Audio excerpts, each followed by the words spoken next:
Hello students, welcome to railway and police আড্ডা 24/7 Bengali. আড্ডা 24/7 Bangla railway and পুলিশের official YouTube চ্যানেলে তোমাদের সকলকে স্বাগত জানাই। আশা করি সকলে ভালো আছো এবং সুস্থ আছো। সকলকে জয় গুরুদেব, জয় বড়মা। এখনো পর্যন্ত কিন্তু এসএসসি জিডি পরীক্ষার সেলফ স্লট বুকিং শুরু হয়নি। কেন শুরু হয়নি, কি বৃত্তান্ত, প্রিভিয়াস যে সেলফ স্লট বুকিং এর নোটিশ ছিল তো সেগুলো অ্যানালিসিস করে আমরা একটু জানবো এক্সাম কি পিছিয়ে যেতে পারে নাকি এক্সাম এই ডেটেই হবে এবং সেলফ স্লট বুকিং আজকালের মধ্যে শুরু হবে। সম্পূর্ণ ইনফরমেশন আমি জানি। তো সবার আগে বলবো, যারা চ্যানেলে নতুন অবশ্যই করে চ্যানেলটি সাবস্ক্রাইব করো এবং পাশে থাকা বেল আইকনটা প্রেস করে দাও। দেখো, ভিডিও শুরু করার আগে আরো একটা ছোট্ট ইনফরমেশন যে আমি আমার টেলিগ্রাম চ্যানেলে, এই যে টেলিগ্রাম চ্যানেলটা রয়েছে, এই টেলিগ্রাম চ্যানেলে আমি কিন্তু 500 স্ট্যাটিক জিকে, 150 ম্যাথ এবং 100 রিজনিং কিন্তু এই টেলিগ্রামটা শেয়ার করছি, যেগুলো এসএসসি জিডি পরীক্ষার জন্য ইম্পর্টেন্ট। শুধুমাত্র জিডি নয়, মাধ্যমিক স্ট্যান্ডার্ড যে কোনো এক্সামের জন্য ইম্পর্টেন্ট। তো অবশ্যই করে এই টেলিগ্রাম চ্যানেলটাতে জয়েন করে যেও, ঠিক আছে? এবার চলো তাহলে আমরা একটু প্রিভিয়াস ট্রেন্ড অ্যানালিসিসে চলে আসি, ঠিক আছে? দেখো, সবার আগে যেটা আমি তোমাকে দেখাবো সেটা হচ্ছে গিয়ে আমাদের যে লাস্ট নোটিশটা এসেছিল 2রা জানুয়ারি এমটিএস এর। 4ঠা ফেব্রুয়ারি থেকে আমাদের পরীক্ষা, 15ই জানুয়ারি থেকে কিন্তু আমাদের শুরু হয়েছিল, 15 জানুয়ারি অনওয়ার্ডস, মানে 16ই জানুয়ারি থেকে কিন্তু আমাদের সেলফ স্লট বুকিং শুরু হয়ে গেছিল। এবং জিডিটাতে ছোট্ট করে টেন্টেটিভ লেখা ছিল। আমরা সবাই এক্সপেক্ট করেছিলাম যে জিডির এক্সাম মার্চ এপ্রিলে হবে। আমিও কিন্তু শুরু থেকে তোমাকে তাই বলে এসেছিলাম, কিন্তু এসএসসি একটা নোটিশের মাধ্যমে কিন্তু সব তোলপাড় করে দিল এবং বলেছিল যে 23শে ফেব্রুয়ারি টেন্টেটিভ রেখেছিল, tentative will be confirm due course, এখনো কিন্তু আসেনি। তো আমরা একটু জেনে নিই যে প্রিভিয়াস যে নোটিশগুলো এসেছিল সেটা কবে থেকে শুরু হয়েছিল। দেখো, যেই আমি জুনিয়র ইঞ্জিনিয়ারের কথা বলছি, যে আমাদের সেলফ স্লট বুকিং সেটা শুরু হয়েছিল 10ই নভেম্বর থেকে 13ই নভেম্বর। স্যার, দুদিনে সেলফ স্লট করে দিয়েছিল যেহেতু আমার ক্যান্ডিডেট কম সেহেতু, ঠিক আছে? Same as for goes for Delhi police SI. তো দিল্লি পুলিশের আরো একটু দেখে নি যে কবে কি এক্সাম ছিল। কনস্টেবলের দেখো ডেট অফ এক্সামিনেশন ছিল 16 এবং 17। ড্রাইভার, ঠিক আছে, 5 থেকে 10 হয়েছিল কি আমার সেলফ স্লট বুকিং। তার মানে দেখো মোটামোটা এই জায়গাটায় আমরা দেখতে পাচ্ছি যে 10 দিন পূর্বে, 10-11 দিন পূর্বে আমার কিন্তু শুরু করেছিল। যেহেতু ড্রাইভার পদ, ঠিক আছে, সেহেতু কিন্তু বিশাল পরিমাণ, যেরকম এসএসসি জিডির মতো এতটা কিন্তু ক্যান্ডিডেট সেলফ স্লট বুকিং ছিল না, সেই কারণে কিন্তু কম দিনের মধ্যে কমপ্লিট করাতে পেরেছে। তো তারপরে চলে আসছি কনস্টেবল। দেখো 18ই ডিসেম্বর এবং 18ই ডিসেম্বর থেকে 6ই জানুয়ারি কিন্তু আমার এক্সাম ছিল এবং এটা কিন্তু করেছিল আমার 5ই ডিসেম্বর থেকে 30শে ডিসেম্বর পর্যন্ত, ঠিক আছে? 5ই ডিসেম্বর থেকে 30শে ডিসেম্বর পর্যন্ত কিন্তু আমার কি ছিল, সেলফ স্লট বুকিং কিন্তু আমার করেছিল এবং 18ই ডিসেম্বর থেকে 6ই ডিসেম্বর অবধি এটা বলেছিল, ঠিক আছে? মেনলি এক্সামটা কিন্তু পরের দিকে পিছিয়ে ছিল, তো সেই সমস্ত বিষয় আমরা পরে যাচ্ছি, কিন্তু অনেকটা সময় লেগেছিল। দেখো 5ই ডিসেম্বর থেকে 30শে ডিসেম্বর, মানে এই যে সেলফ স্লট বুকিং এর মধ্যে কিন্তু শুরু হয়েছিল, ঠিক আছে? এবার হেড কনস্টেবলটায় আসি। হেড কনস্টেবলটায় দেখো 7 থেকে 12, এখানেও কিন্তু তাই, ঠিক আছে?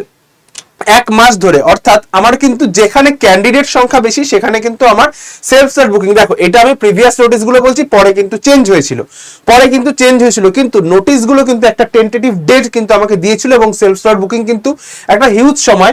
কোন জায়গার ক্ষেত্রে আমি দেখতে পাবে 18 দিন, কোন জায়গার ক্ষেত্রে তুমি দেখতে পাবে 20 দিন, এইগুলোর ক্ষেত্রে কিন্তু আমার সেলফ স্লট বুকিং এতদিন আগে কিন্তু শুরু হয়েছিল, যেহেতু একটা হিউজ মাত্রায় ক্যান্ডিডেট সেলফ স্লট বুক করে, ঠিক আছে?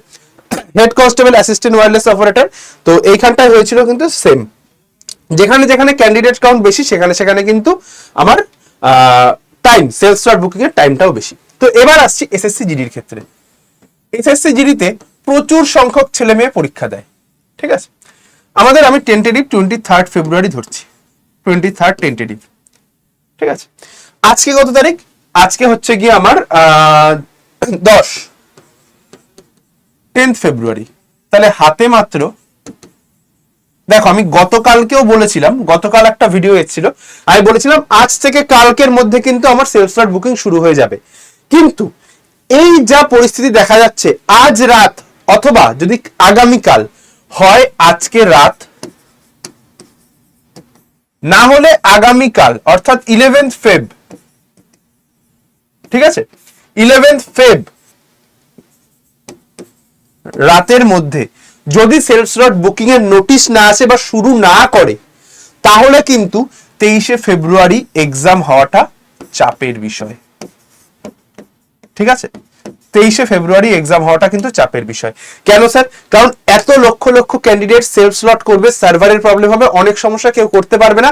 আমরা এক্ষেত্রেও দেখেছি এসএসসি কিন্তু পরে আবার যারা করতে পারেনি একটা নির্দিষ্ট ডেট দিয়েছিল, সেখানে আবার ওরা সেলফ স্লট বুকিং এর কিন্তু সময় পেয়েছে।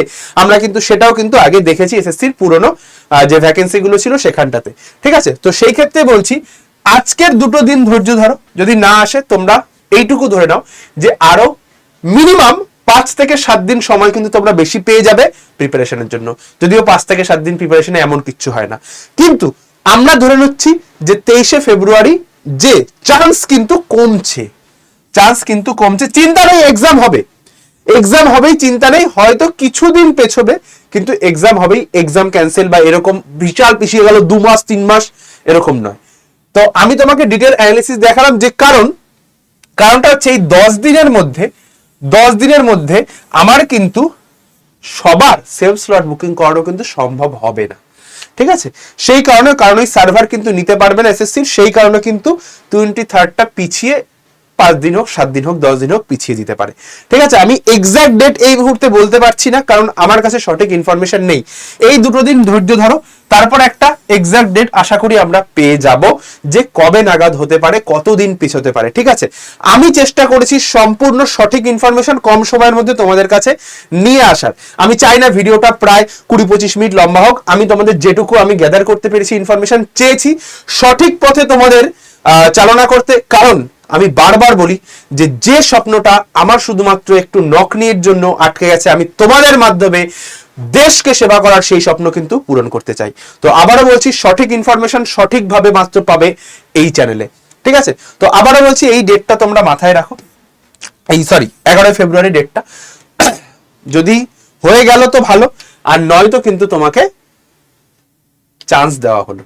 ঠিক আছে, তো আবারও বলছি এসএসসির কাছে রিকোয়েস্ট একটাই যে আমরা বাংলা থেকে যাই না, এসএসসি আমাদের ভিডিও দেখে কিনা এসএসসি, তাও রিকোয়েস্ট করছি যে যত তাড়াতাড়ি সম্ভব এই কাজটা করে দিন। কারণ যদি আমাদের এক্সামের অ্যাডমিট আসে কবে, 2 থেকে 3 দিন আগে অ্যাডমিট চলে আসে, 2 থেকে 3 দিন আগে অ্যাডমিট কার্ড আসে, তাহলে ভাই 10 দিনের মধ্যে কখনোই কিন্তু আমার ওই সেলফ স্লট বুকিং করানো কিন্তু সম্ভব হবে না।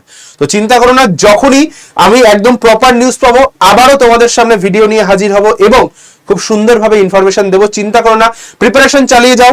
আর অবশ্যই প্রত্যেককে বলছি যে যারা এখনো পর্যন্ত টেলিগ্রামটায় জয়েন করোনি, 500 স্ট্যাটিক জিকে, 150 প্লাস ম্যাথ এবং 100 প্লাস রিজনিং এর কোয়েশ্চেন কিন্তু এখানটায় যাবে। যদি হিন্দি এবং ইংলিশ চাও সেটাও কিন্তু কমেন্ট সেকশনে আমাকে জানাবে। টেলিগ্রামটা অবশ্যই জয়েন করবে প্রত্যেকে। ঠিক আছে, চলো এবার যেটা বলার, যারা স্যার ফ্রিতে প্রিপারেশন নিতে চাইছো, স্যার এই কদিনে কি করে প্রিপারেশন নেব, তাদের জন্য দেখো আমাদের যে চ্যানেল রয়েছে সেখানে কিন্তু 3টের সময় আমি রিজনিং নিচ্ছি, শুভেন্দু স্যার 10টা 15তে জিকের ক্লাস নিচ্ছেন এবং প্রত্যেক শনিবার দুপুর 12টায় কিন্তু আমি নিচ্ছি অঙ্কের ক্লাস। ঠিক আছে, এই যে চ্যানেলটা অবশ্যই করে সাবস্ক্রাইব করে পাশে থাকা বেল আইকনটা প্রেস করো না। আমি তোমাদের চ্যানেলটা দেখে নিয়েছি, সমস্ত আপডেট তুমি কোথায় পেয়ে যাবে, সমস্ত আপডেট তুমি পেয়ে যাবে হচ্ছে গিয়ে এই চ্যানেলটায় চলে আসো, ভিডিও সেকশনে চলে আসো। এসএসসি জিডি এবং ডব্লিউবিপি রিলেটেড দেখো সমস্ত ভিডিও, সেলফ স্লট বুকিং নিয়ে আমি আগেও একটা ভিডিও করেছি, আমি বলেছিলাম যে প্রপার ওয়ে কি আছে। আবার যখন শুরু হবে আবার সুন্দরভাবে গাইড করে দেবো তোমাদের সকলকে। অবশ্যই করে চ্যানেলটা সাবস্ক্রাইব করে বেল আইকনটা অলে করে রাখো। ঠিক আছে, চলো তাহলে ভিডিওটা আজকে এখানে শেষ করলাম। সকলে ভালো থেকো, সুস্থ থেকো এবং যুদ্ধে থেকো, কারণ দেশকে কিন্তু তোমাদের রক্ষা করতে হবে। বাংলা থেকে সফলতার গল্প কিন্তু লিখতেই হবে। এই জার্নিতে আমি সর্বদা তোমাদের পাশে আছি, ছিলাম এবং থাকবো। সকলকে জয় গুরুদেব, জয় বড় মা। আজকের মতো ভিডিওটা এখানটায় শেষ করলাম। অবশ্যই করে চ্যানেলটা সাবস্ক্রাইব করো এবং সমস্ত আপডেটের জন্য একটু ধৈর্য ধরো। আমি যখনই সঠিক ইনফরমেশন পাবো নিয়ে চলে আসবো ভিডিও। চলো টাটা।